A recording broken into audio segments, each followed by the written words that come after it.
Hello, one and all. Welcome to another episode of Various Fields. I am Trey. I'm Hazen Fields II. And I'm Lex. And wow, what a week it has been. It's been a crazy year so far, but it's just a crazy week. I kind of just wanted to talk to my family and I always love these podcasts because it just gives us the time just to get together and just like tell each other what's on our mind and just reconnect, honestly. Right? Sometimes it's not even about the material. It's really just about let's see how you guys are, honestly, and just how you all feeling. All right. So what you're saying is, while the world is burning, we want to still see how we are turning. How about that? Ooh, I like that. That's fair. Everything's better I like when that you a rhyme. lot. Yeah. Everything's helpful when you rhyme. It's Yeah, almost prophetic. it is. Quite frankly, I am trying my best to keep my best face on because I don't want to see children go to war. Fair enough. I don't want to see our young soldiers going into a situation that's absolutely unnecessary. I think I said before, there's a distinction between dying for the flag and dying because of the flag. And I don't like that. And it looks as though that we're going to be experiencing that because they're talking about boots on the ground. Right. My heart goes out to the people all over the world that has. It's so sad how the actions of one man can disturb the world. Iran has the loss of the young children, and now Tel Aviv been bombed by Iran, and it's just horrible. And it affects me greatly, and it's very difficult to find that silver lining. So there's a lot. The UN just did the proclamation, if you will, of the transatlantic slave trade being the most heinous, world crime. I forget the exact wording. We'll see if we can find it. But the United States abstaining from it. Europe, and abstain. Actually, United States disagreed and said no, they didn't want to call it that because of the laws at the time. It was legal. It's just it's nuts, And so that's me right now. But honestly, we are here, and we have our family. Do you have? Yeah, I have it real quick. The United Nations General Assembly this week overwhelmingly backed a resolution declaring the transatlantic slave trade the gravest crime against humanity. Gravest crime against humanity. America was one of the people who voted against that. Along with, I'm seeing if you can find the others. Which are not popping up. Oh, all right, there's European countries such as Spain, Portugal, France, and UK also did not vote. Did not vote. Yeah. Did not vote, as opposed to like voting against it. All right, and I think it was the UK that went against the concept of the word gravest. Because that's subjective or something like that. So in other words, someone says that someone could say that it was an adjective that they were against, as opposed to all the human slaughter. And what about you, Lex? How you feeling? Great. No, there's a lot going on in the world. I believe two things. One, how do we do this? I believe there's a lot going on in the world to a certain, as I feel like this is being overused, but unprecedented event. Unprecedented? It's hard to say. Unprecedented event of the amalgamation of a lot of things that are leading from one thing to another. Like, war is bad, but that on top of things that, at least specifically here in America, already felt like they weren't really going well, that being added on, and then them playing around with the idea of what the war was, like, oh, it's not actually a war, it's a battle, but like really all that kind of stuff. But at the same time, I do think I want to kind of move to the concept of the silver lining and things like that, because I think there's a balance of, there's a lot of news out there telling everybody how bad things are, and that's true. I don't want everyone to ever duck around from information. I think information and learning how to consume that information is very important all the time. But simultaneously, I think we have been in a space where things have felt so overwhelming for so long. The only way to fight these things is to really also know what they are, and like in your everyday life, when anything feels overwhelming, even in your personal life, the best way to handle it is to kind of break it down piece by piece, kind of things. And I think the first thing is what I try to tell a lot of people is we can't focus on everything all at once. Right? You know what I mean? I think that's the big thing. All right, if we're worried about the war, worried about that kind of thing, we also need to know, okay, what is the thing that we are specifically fighting in? Why do we feel about this way? What are the history? Then like some of our audience can like, let's say we focus on that. Let's focus on that subject.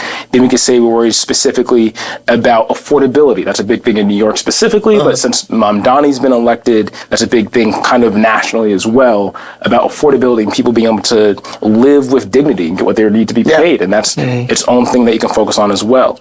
But just being able to pick one of the things that you feel most importantly impacts your life, and then just kind of do some research on that and say, hey, that's going to be the battle. That's going to be the thing I call my congressmen on, call my senators on. That's going to be the one thing I kind of focus on, whether it's that or ICE. I'm not saying to not be worried about everything all at once, but to get information, make sure you're not just overwhelmed by, oh my gosh, there's a lot. To make sure that you're like, okay, you know what? No, I'm going to choose this battle. You know. On top of that, we had an amazing day of protests yesterday. The No Kings protest, again, a massive turnout all the way around. I think I've gone to almost every No Kings protest. Unfortunately, besides the one that was just yesterday, because unfortunately I was sick. And as much as I would love for everyone to always show up and share your voice, I didn't have a voice at the time. But I'm very glad for that. And bringing it back to the optimistic take, it's going to sound kind of redundant. We got a lot of years. We got more years than I would like if Trump left. But we do have midterms coming up. And then also, I think it could just be my bubble, but I've been doing research. I've been looking around. We're seeing Democrats win all over the place. I think we're seeing proof of people being tired. I think we're seeing Republicans who would have voted for Trump being like, you know what? After about 10 years of this, maybe he's not the guy. And then even people who would be considered MAGA, I consider MAGA and Republicans obviously two different things. Because MAGA is a cult. But even people who are MAGA seem to be like, hey, what about all this war stuff? There seems to be breaking it doesn't seem as insurmountable as it did anymore. It doesn't seem as scary as it did anymore. And I like that feeling, and it feels like very soon we can all be on the same page about what matters. And I'm not saying we're going to not have our political division, but I am going to say that it does feel like we're going to be like kind of get out our heads from under the wonder, be like, okay, what was all that? That was a little bit crazy. Let's try to get back on track. And I feels that way to me. And I'm actually really happy, like you said, that the No Kings rally happened. And I love how, no matter what, there's always such a huge turnout, right? I even love the fact that Fahey was talking about, actually passing legislations to actually get ICE out of our areas too, right? Which is absolutely beautiful because, they're really just popping up anywhere and everywhere now, including, the airports now, which was, a Trump plan, right? And I always get concerned, wherever they are, right, there's always going to be unrest, but even more so an understanding as to what their presence means for the long term and the longevity of their powers being in play. You know, I don't want it to be a thing where because of the fact that TSA agents have left because they're not being paid, right? They might get paid somewhere between this week or next week Tuesday or who knows. Well, hopefully it's still up in the air, right? And all the while they're still rambling on saying oh, we're going to find the funds for them. They're still trying to fund the Department of Homeland Security, and then obviously putting more troops on the ground in that respect, right? And also with the fact of even though it is still a residential power, right, there is still something about having ICE authorities in TSA that forebode something of a martial law in place. You know what I mean? That says we're gonna play around with the idea of seeing how you like having authorities higher than TSA here, right? And then eventually if they don't do their job and TSA TSA is still not around. We'll see what the military can help with. Like, not saying that it's going to happen, but we've always speculated on, oh no, it couldn't happen. That's going too far. That's an outreach. That's an outrage, right? And then we just, once the outrage happens, they're like, yeah, we're here now, right? And there's so much like foreshadowing into a lot of different things and so many different subplots going on. I won't lie. I think I'm with you. I don't think it's just foreboding or foreshadowing anymore. I think we've been there for a long time. It feels like foreplay at this point. Yeah, we're here. We're absolutely here. But to yes and you, as well as what you're saying, there are some hope. There's some shadows of hope there, because Delta Airlines, they did a big thing of saying to Congress people that they're not going to have that easy access that they have to getting on the planes anymore. So until Congress passes the legislation to get the people at TSA their monies being able to pay again, now they're going to just Congress people are going to have to fly just like everybody else. So no more, because they used to have easier access. They would be escorted and things like that. So now you're going to ride just like everybody. so way to go, Delta. And it's it's a lot. It's a lot, but so we have to find hope. And with the No King's Day, I appreciate what happened, because people, when the first No Kings thing, there were the detractors saying, "Oh, what is that going to do? He's still going to be president." But what it does, and we said it here, that galvanizing community is so important. So in other words, where we will not be able to change the current administration as it is, but you can start to see the galvanization, the galvanizing of communities that are like-minded, those who want to see civility back. People, because this is not normal. It's not. This is not normality. When we have a president that is very comfortable, they announced that Venezuela might be building a statue. And he actually, of him, and he actually says, the guy that was talking, he says, because quote unquote, so many positive things have been happening in Venezuela. He cuts him off and says, "Hey, don't worry about that. Tell me about the statue." He really wants to be honored, Can I do a cut in real quick? Please. I just statues, but like every fascist dictator. Just change it up. Change it up. I just don't love when people are doing evil regime, but they're doing evil regime by the book. But go for it. No. To be fair, I don't think it's yes, evil regime, cut and copy paste, but it's a little more than that. This is the whole Trump ego, because he even goes to Graceland. If you want to talk about a switch up, he's even talking about finding out whether or not Elvis is treated better than him. I'm like everyone has to have a smaller spotlight than Trump himself. And it's ridiculous. Right? Can he sing? But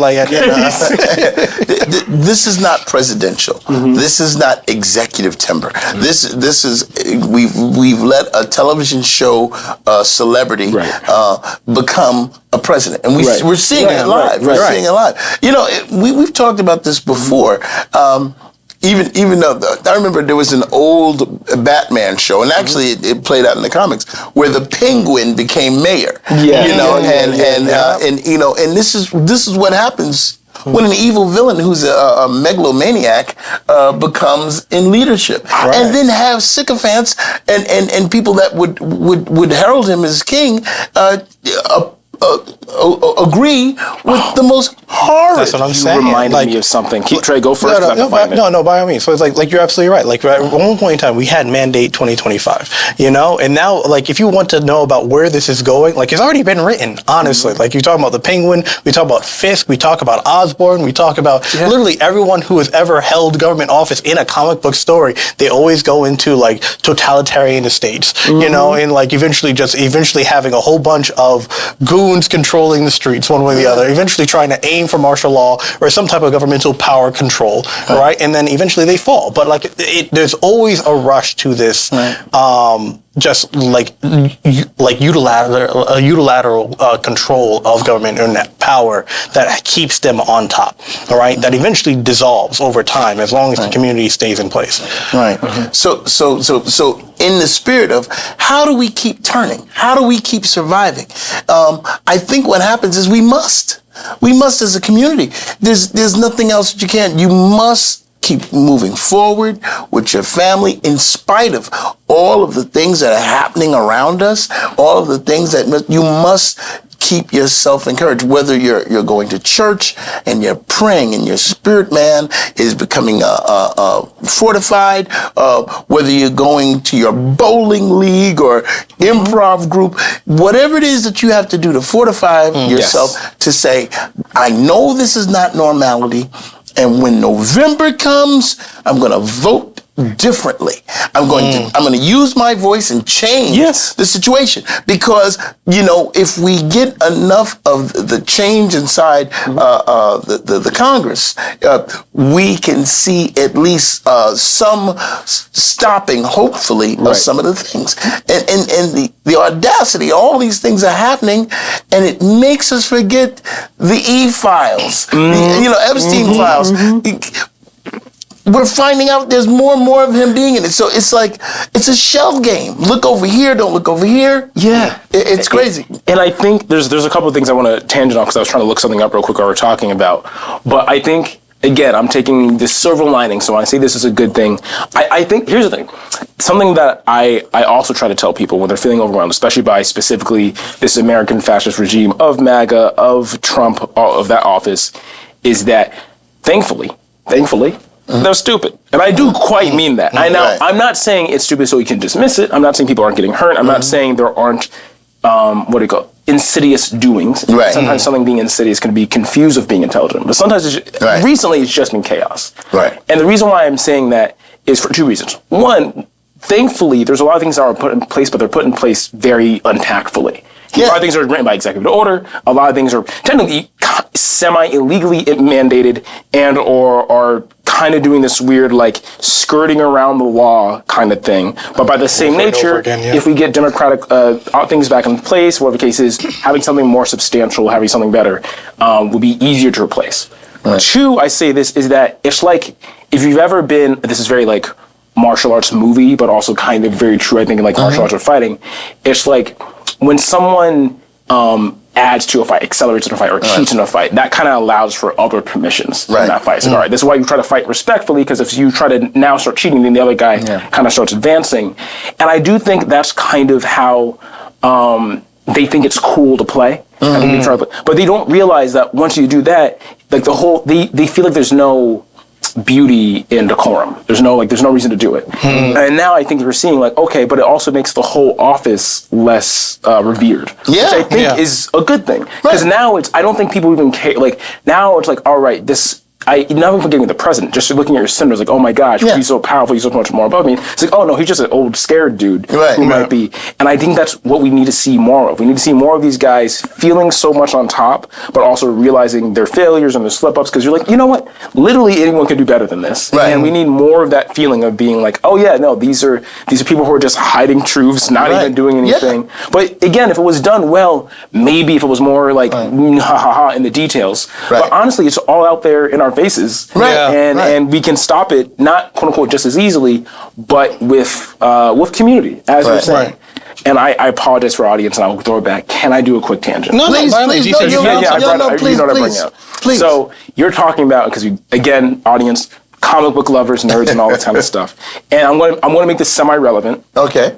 But there's the best way I'm going to say off the top, the reason why it's relevant is I do think we need more good news in the world. And something that bothers me a lot about everything that's happening is that there's a lot of good news that's out there. It's just hard to find because there's all this type of stuff going on. Right. Secondly, on top of that is, like, there is, how to explain it?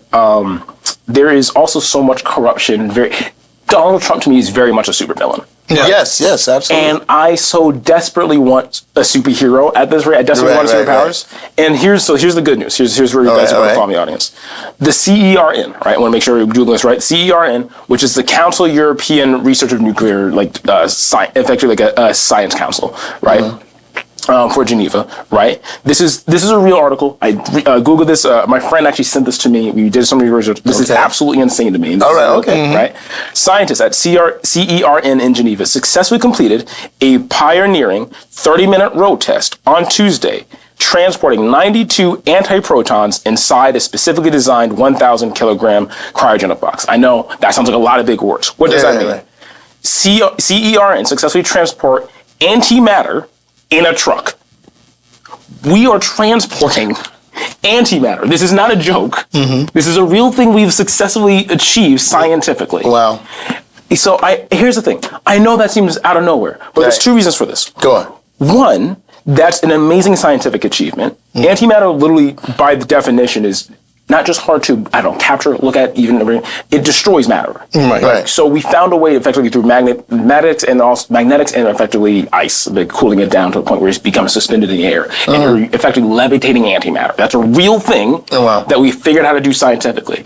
Another thing is that's the most Marvel comic book thing I have ever heard. If you ever wanted to get superpowers, usually you stand behind one of those trucks and then the truck spills and then you get superpowers. I love it. So all I'm saying is if you happen to be near and around Geneva and you happen to be curious, I'm not even going to from freezing ice.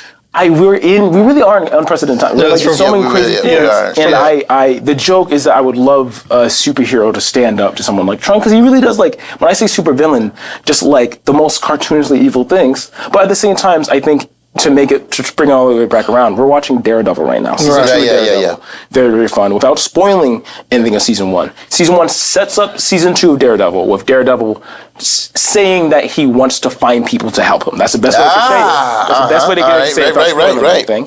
And I think if you follow comics, you already know, but if you follow the Daredevil series itself, that is how you stop rising of evil and fascist power, is with community. So again, this is not going to be a surprise coming from the various fields. You got to look at yourself as a superhero in the community. Find your power, find your people, find the things that fuel you, like this nerdy stuff that I'm talking about, and be like, hey, there's stuff that I want to be, I want my senators to talk about that is important to me, but also to make sure there's decorum, to also make sure there's just, the world doesn't feel as crazy. You have to find it in your community first. That's my tying around. It was mainly just to talk about the antimatter thing. I got it. I like it because you also presented the idea, the scientific discovery that you were able to freeze light at one point in time. Right? So it's just crazy that that's not news. Not primary news. Not primary news. Exactly. Listen, I'm going to tell you something. Now, this is a subject matter we don't normally talk about, but with the idea of the world is going mad because we are not connecting and communicating. Do you know Trader Joe's has an AI robot woman? I don't know why that sounds so funny. No, that's fair. That's fair. I agree. A person, where you can actually have relations with. Oh, that's terrible. Like Trader Joe's. Trader Joe's. Wait. Trader Joe's has an AI robot that they sell? I promise you. Or is it working the counter? No, it's selling. You can buy. Let's see. It's amazing. We have lost the ability to communicate and to work with each other. Talk about that. No, you're fine. I was stunned a little bit. Well, I will say this. My brother, for the longest time, as we have, in various fields, has been very anti-robot. Yes. I, too, am very anti-robot to a certain degree, but unfortunately, on Netflix, I've also watched things like Pluto. I've watched a lot of Wall-E. I feel like they could be good. I'm sorry. There's optimism there. There's optimism there. But I gotta ask you. Yes. We're seeing robots in the White House. Melania had a robot walk out with her and give a presentation on health, which is very hilarious. I don't know why a robot would do that. But, the health and science. Okay, so I'll tell you this. How do you feel about the robot stuff? Honestly, I am more shocked by it every single day. I'll tell you, there was actually a show that I worked. And, we are a circus family. My father was a clown, and, we grew up at a time where, you had tigers, lions, bears, right? Right? Along with a myriad of other menageries to, entertain. Mr. the Aladdin song. He's got the monkeys. He's got the monkeys. Sorry. No, indeed. Right. But I actually worked a show not too long ago in which they actually had had a robotic dog as part of their act, you know? And like, it was a circus, you know? And I'm like, okay, so they're not saying that they're going to take all of our jobs, but they started with the animals first and said, this is better, you know? But at the same time, they also had, there's a annual, I'm trying to remember what it is. Yeah, that's a great question. Why is no one complaining about the robots? Oh, no, because it's a marvel right now. It's an astounding toy right now. There's so much racism. There's so much stuff out there. And no, stick with me. There's so much racism, and there's like, oh my gosh, immigrants are taking our jobs. Yes. Robots are taking yes. Then immigrants weren't doing it. Okay, so yes, there's that. And also the fact, I believe somewhere in China, please forgive me, I do not remember the exact sport. There is a moment when a whole bunch of children are practicing Kung Fu on stage. I saw that. I think I sent it to you. I saw that. Yes. Yeah. In which case, you guys are doing clips on the show. Honestly, you know, like if it was right up here, right, you'd be able to see it. There's a moment in time when they're actually practicing alongside with robots, learning Kung Fu. You know, and like, mind you, they even had one pose as the master of the event, right? Holding a child's hand, saying that this is the future that I'm bringing into the new world of new martial artists, right? Yeah. And no one even thinks like, oh, Neo was plugged in and learned Kung Fu, you know, like, and they're doing this to the robots. Because I don't think even in Terminator they knew Kung Fu. They knew the arts of war enough to like. They knew how to fight, but I'm talking they knew how to chase down one individual. Shaolin. I don't need a Shaolin robot. All right, we don't need that on the street, and the fact that we're doing this for entertainment, it's there. I'm going to just tell you, there's a lot of articles here, and I'm trying to get the one that it's at Trader Joe's. I'm not making this up. You have to look it up yourself. If you go on TikTok, we will verify it for you. But the point is that we have AI robot companions. Never know what that will be. You know, we'll get you more on this. But the point is, and actually, I don't want to bring you more on this. But the point is this: we've lost the ability to communicate. Yes, we've lost the ability to have conversation. We've lost the ability to just be able to be a community, you know. So therefore, we make up things. We think that we're having conversation when we're not. You know, we're online having debates, and it's not debates. We're debasing one another. Half of them are also induced by robots too. So. Yeah, you know, so it's horrible. So we have to, when you get an opportunity. Find your family and friends. Talk with them. Have a conversation. I believe you guys say touch grass. Touch grass is a phrase. That is real. Yeah, you know, I used to say go outside. I'm not exactly sure what, you know, but you go outside. Spend some time with people. Frolic. Gallivant. Yes, okay, I like that. Yeah, I haven't gallivanted in a long time. It's been a minute since I gallivanted. It's been a moment. You know, and be able to tell people you love them.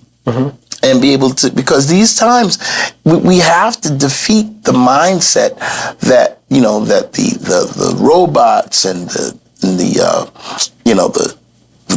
spaces that we have for communication, you know, are better than personal interaction. Yeah. Starting any list with robots and then continue is very crazy. It sucks that we're in this position. But no, I agree. I think, so also something I want to add to this, because I don't want it to be, because I think if you're a part of our audience, first off, if you're watching Various Fields and you want to continue to like and support us, please continue to like, share, subscribe, and hit all the buttons.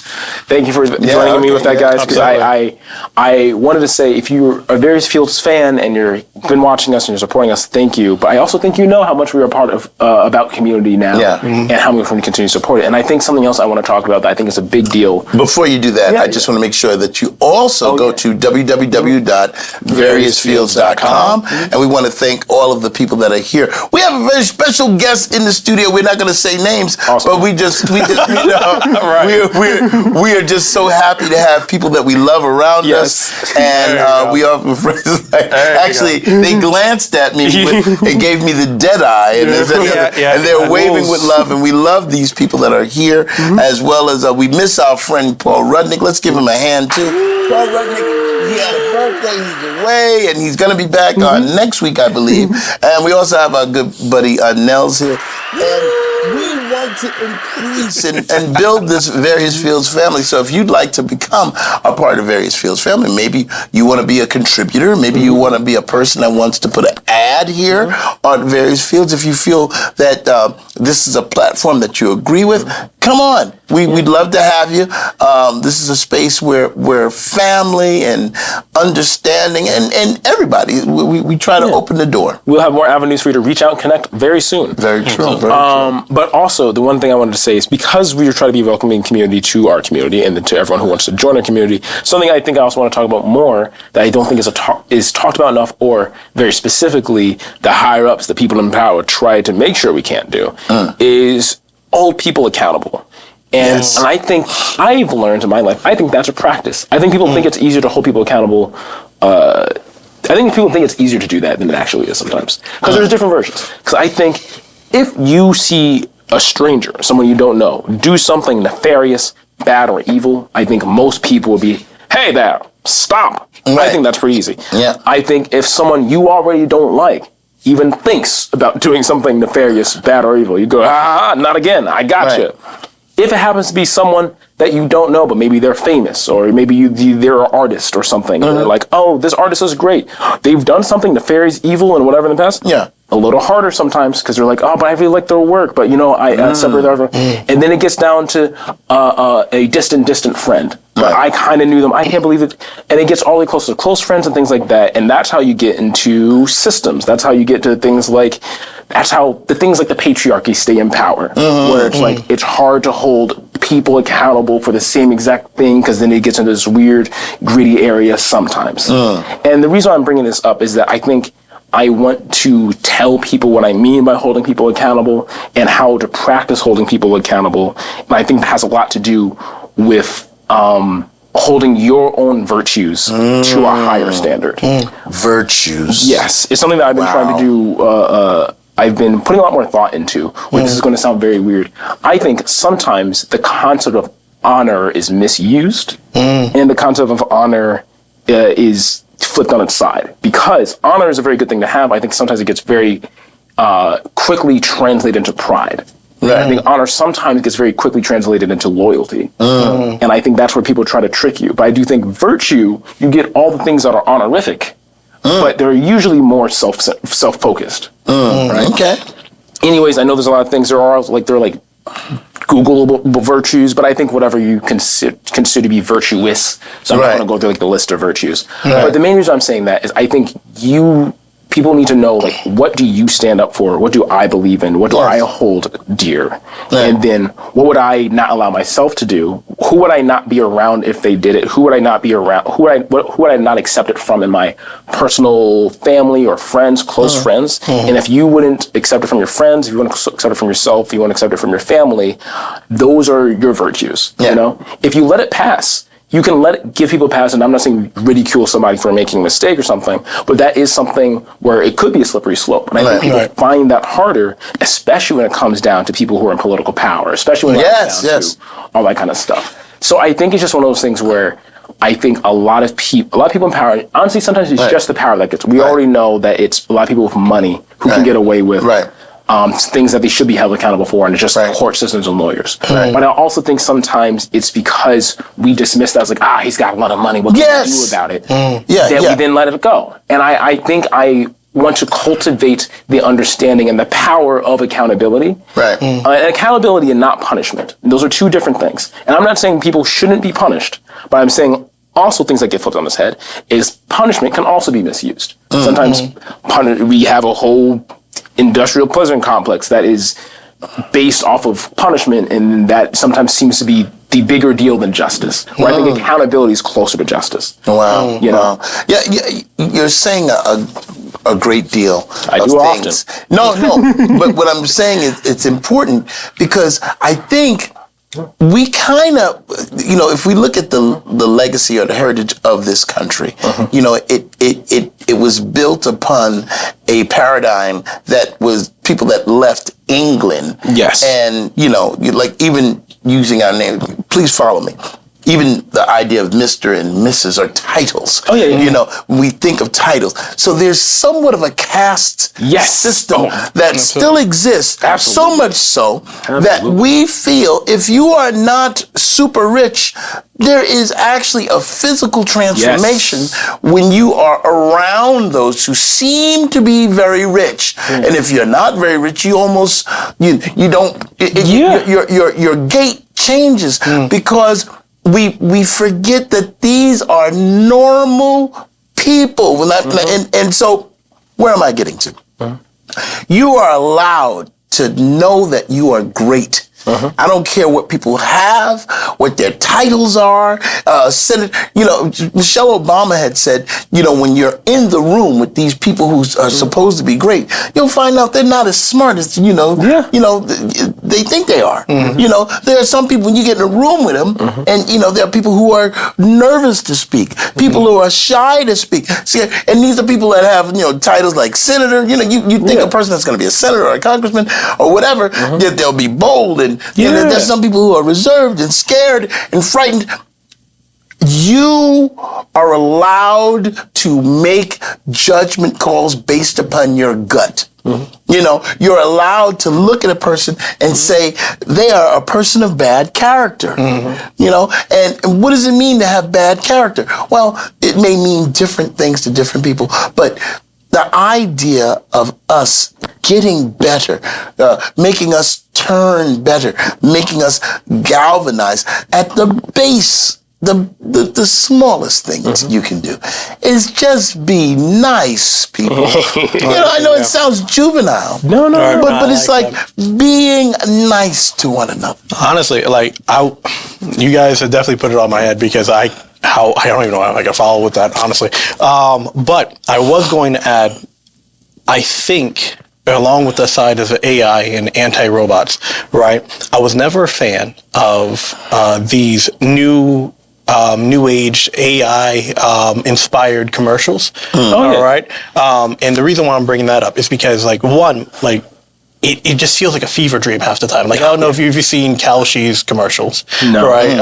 Or if you ever seen Matthias Kia, right? Or if you ever seen there's another people who are using AI. Yeah, that's in general. There's something AI. Uncanny valley about it that just seems so disconnected, right? But I was going to say all of that along with the fact of these idea of using AI and purpose of, I think, displacing us and keeping us isolated. I don't like the idea of it just being a way of just, pushing out propaganda or pushing out a platform a lot quicker on your own individual terms, right? Mind you, it's a wonderful, useful tool in some extent, right? But at the same exact time, what is being lost is actual artistic talent. What's being displaced are people's individualized voices, all right? And I also... And not just displaced, stolen. Stolen, even more so, yes, absolutely. Yes. Right, and I want people to also just remember, right, in terms of the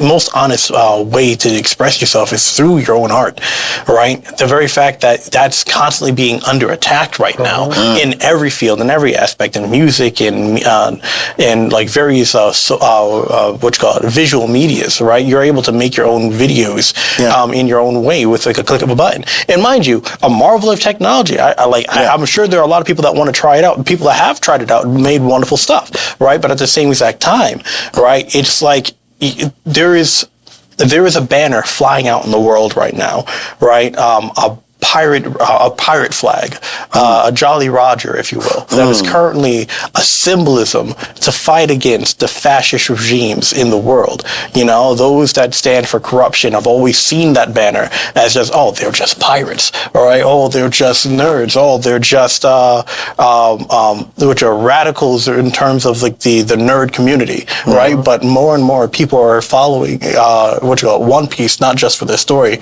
but for the plot that the world is currently fighting against. I understand that. I was going to say One Piece is an anime. Yeah. I got you. But the reason why I'm bringing that up is because, mind you, yes, we are nerds. Yes, we follow a lot of different medias and cultures and our own interests, right? But I don't think Ichiro Oda was actually ever No, I know, but I don't think he ever had planned for the idea of the Jolly Roger to be utilized in such a way, all right, in which case it stands for the people's voice, and mind you, it's just a reminder that, like, no matter what you feel about your art, no matter what you feel about the stories that you have in your mind, if you have a displeasure that you want to get out, it may not have to be through podcasts, it may not have to be through a dissertation that you submit to any type of one legislation or whatever the case may be. It could just be a poem that you write out, right? The world will pick it up, the world will hear it, someone will follow you, and someone will understand, right? So there is a reason that your voice is needed. It's because it will echo out to the community one way or the other, right? And AI kind of just gets rid of all of that. There's a soullessness to it. There's a emptiness to it that is being mass produced and pushed. Yes. So if you are going to be an artist in this world, if you're going to utilize AI, that's on you. That's fine. There's no real judgment here, right? But if you're going to have AI replace your voice, that's where I have to stand and go against it, right? Because of the fact of, like, it is your voice, right? It's not the merchandise that you're following. It's not it's not the whole corporation that should be heard, right? Because eventually, if all the artists are silenced, if all the artists are just going to be utilizing AI, then we don't know what is going to be authentically theirs anymore. Can I say something too to that? Because I think, and I can't even take credit for this, I'm paraphrasing a comedian that I like a lot named Josh Johnson, but you touched on a couple of things. And I feel, and I want to, for our audience who's been with us for a very long time, I want to thank them. And this has been maybe one of our more tangential, I keep using that word today, episodes we've had in a while. But also, I think I found the connective tissue, so I'm going to bring Please go ahead, do it up. But to go straight to the AI thing, is that from AI to artists, I think a lot of times, especially these days, people confuse progress with profit a lot more time. I think a lot of time with art specifically, because we need more respect in art. We need people to understand that art is not just art, not just illustration or painting. I think people, because sometimes you're so detached from art, you're detached from the work and what it does, but art normally, no matter how it is going to be a output of culture. So art and culture become hand in hand. But a lot of times we get de-incentivized from producing art or making art or doing something art because it doesn't become profitable, or you don't think it's profitable, but that doesn't mean it's not valuable. Right. And I'm putting that out there because I think there's a lot of things that are saying that in different ways. With AI trying to generate it, and it's like, okay, because it does it so quickly, well, that art is better. That's not true. Right. Because someone has all this money, they're mass producing all that other stuff, and it's becoming all this ton of stuff. It doesn't mean it's better. Right. My brother just brought up One Piece, which is an anime that has 1,100 or so. You can simply say 11 plus, and that's the anime. That's the number count for the episodes currently produced right now. Yeah, a lot of episodes. The story itself has progressed further than that. A lot of episodes. Sorry, from the anime itself, a lot of episodes. The story itself of the manga has been produced, but I said the original creator probably did not know the logo effectively. One of the most recognizable pieces of the logo is now going to be used kind of nationally or internationally as a piece that is to fight oppression. And he wouldn't have known that going forward. And I think just to kind of tie in everything that we're talking about is I think we've learned from like talking about the top of the show, which is, oh my gosh, all the things that are going on in the world, to the protests, is we're really just trying to tell our audience to be able to turn pain into power. And I think that's the conversion process, whether it's art, whether it's protest, whether it's community. There are things out there where it's like, okay, this is going to be hurting me in this way. The war, the gas prices, the people in my life, the people who have gone through traumatic, honestly, the biggest things, like people who've gone through traumatic stuff, and because the administration is so terrible, they can be triggering people that have gone through those traumatic things. And it's like, all right, but because of all this, how do I change this pain that I'm feeling in myself around other people? Into power? How do I make this useful? And I think you have to remember all these things in conjunction. You have to remember that art is a part of community. You have to remember that community is the thing that gives you your voice. You have to, the reason why you're speaking for your community. You have to remember that, like, the small steps, even though they seem small, no matter what you do, are going to be powerful in, why can't I think of the word, consistency. I just wanted to give that pain. No, I appreciate it, because art itself is also part of the, like, I want to say overall, it's part of the human experience. Absolutely. All right. And it's more of a thing of like, in terms of how AI is constantly just, cropping out new whatevers, like there's always something that's going to be lost when if its art is being produced for the sake of profit alone, right? You're not going to have AI. And I refuse to believe, right? No matter how progressive it is, right? Mind you, one of my favorite movies was in fact called AI. Hilarious. I know, hilarious, right? But mind you, performance was done by real people. So, but nevertheless, I refuse to believe that AI would ever actually get to the level of understanding of human feeling and human connection to actually be able to express what a sunset does to an individual, right? You can express it in poetry, you can express it in words, and then AI can replicate the same exact words over time, but how it actually makes you feel, right, can only be shared person to person. Generative, right? Empathy and emotional connection matters. Dad, I know you were gonna. Yeah, I was gonna say this. So for full disclosure, for people who are watching, I'm a musician, and I write songs as well, and but I've experimented and have been, and I feel dirty that I utilize one of the music making sites. And why would I use it? There have been situations where first just experiment, see what it can do, and then when you do it, you realize that it's really becomes a generic thing, because when you start to hear a consistent level of excellence, but it's very plastic. Yeah. There's that you can watch, but it's really done well, and it's amazing. And I found that I to get around a couple of things, I utilized it for a momentary situation. However, I also just recently went into the studio and I wrote 2 songs for an upcoming film and independent film. There's a satisfaction, right? That's in the organic process of thinking and working it out and building. And there's an emotional content that AI can't give. It can mimic. It can pretend to do emotional, but it can't replicate. True emotion. And my fear with AI is that we're going to forget how to imagine. We're going in, not myself and people that maybe even, but the little kids that are growing up who are 2 years. Your imagination it's going to be like, oh, let me see you draw a picture. Draw me a picture of a rabbit. It's like, here's a rabbit. Oh my gosh, that's beautiful. And it's going to become such the norm that we're going to forget that it's and lose our humanity. In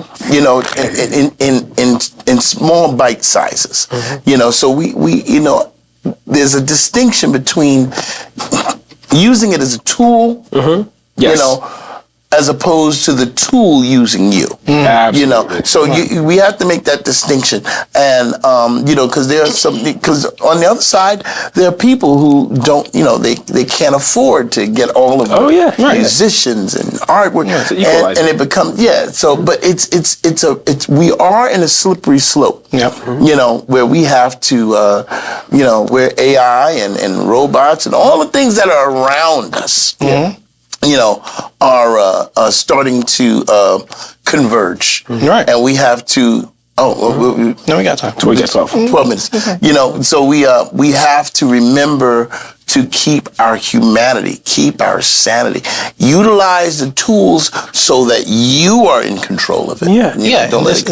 Don't forget, AI itself, the whole, all these chat bots, these conversion tools, these thinking tools, all this has been a corporate lie to begin with. It's all been pushed for the sake of, literally for the sake of productivity alone, right? There is no real investitures in actually making AI profitable, save pay for the utilization itself, right? And AI directly learns from us in how we imagine and how we create and how we produce, right? So the more media that is out there based on the human's imaginings, right, the more AI is going to be feeding from one way or the other. Yes, there are some things that are currently in place to try to stop some of this, right? But at the end of the day, it's still learning from us no matter what, right? So just be authentically yourself, constantly reach out to communities for support, right? And don't go to AI if you need counseling.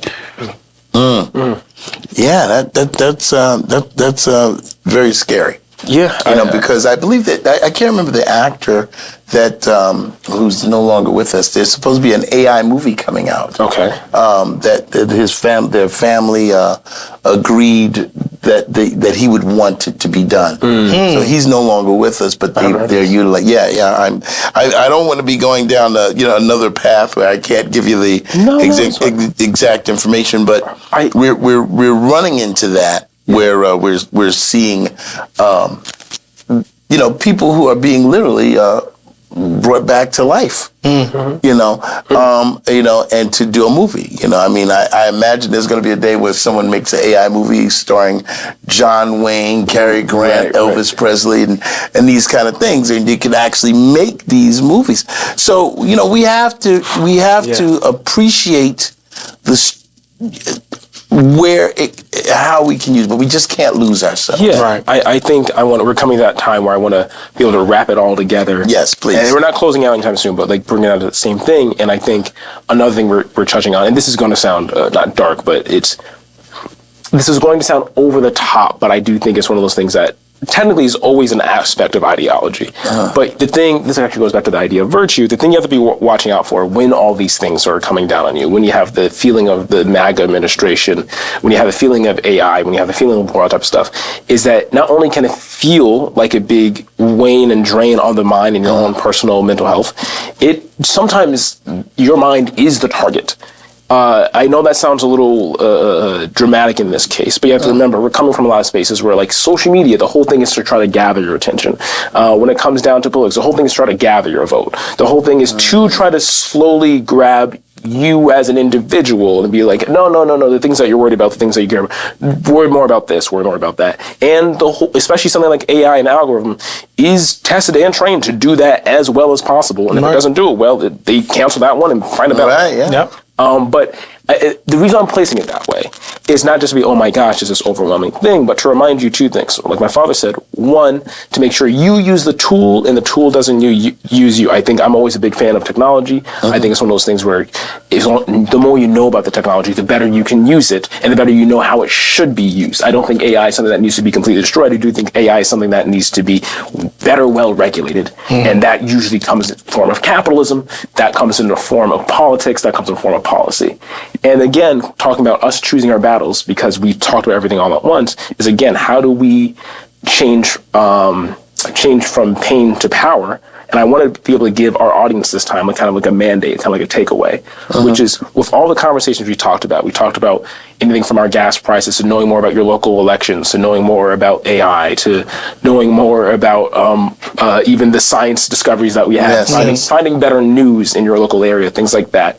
I want our audience to be able to pick one thing that they want to focus on and change our pain into power and reach out and hold someone accountable. Yes. Hold, whether it's a New York State whether it's a senator specifically in your jurisdiction, whether it's someone that you personally know in your life that you're like, you know what, maybe I should have a conversation about them. And make sure you do it tactfully, make sure you do it helpfully. But the whole thing is to not hold people accountable by casting judgment, by holding them up to higher standards. Because here's the thing, and I'm going to be very bold about this, I wouldn't have a problem with the MAGA administration if they were better people. You know what I mean? I think we kind of lose sight of that. That's where it's heavy, I would love for them to be better. I don't think they will be. So we'd like to get them up and then move them over here. Yeah. But at the same time, there are people, and I do think it's easier when you're closer to the community, when you have these close connections, when you are more in tap with whatever you're in contact with, you know. I think the MAGA movement has provided us with a quality assurance test. Oh, absolutely. On our Constitution, on us, our humanity. Like, how do we operate in a legal system, in a lawful system, if the very worst people are now at the top breaking all of this? Well, yeah, how do you operate in a legal system if people are being illegal on top? Yeah, exactly. I don't think that system works anymore. Yeah, exactly. It's an illegal system. It's an illegal system, Exactly. And so when someone breaks something and says it's still working, how do we operate as a society? So I think it bears. It's important for us to make sure that we continue to connect with one another. Yes. One of the reasons why the No Kings rally was so popular is because there is a kinetic energy that happens when you're around people. Yeah. When you're around like-minded, loving, and people are beeping horns and you're blowing, let's not minimize that. Yeah. Let's not, there are people that will say, oh, it's nothing. You're just hooting and hollering. That's how we got And here. I'm going to tell you what, hooting and hollering, it's something that's powerful. It's also a great jazz album. Indeed. I assume it sounds like that. So remember, connect with those you love.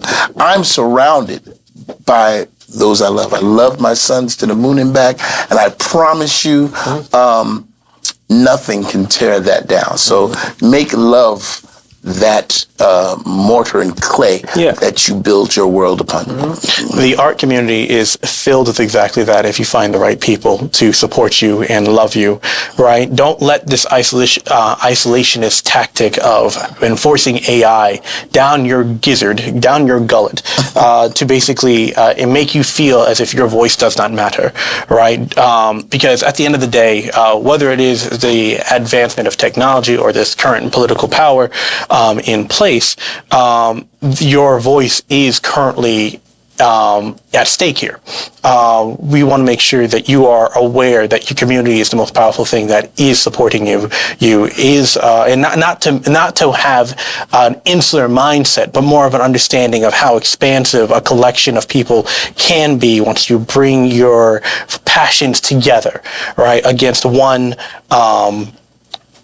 tyrannical force, right? Yeah. I'm talking about robots, but in terms of anything else that might, color a ballroom and hide a bunker, Yes. you know what I mean?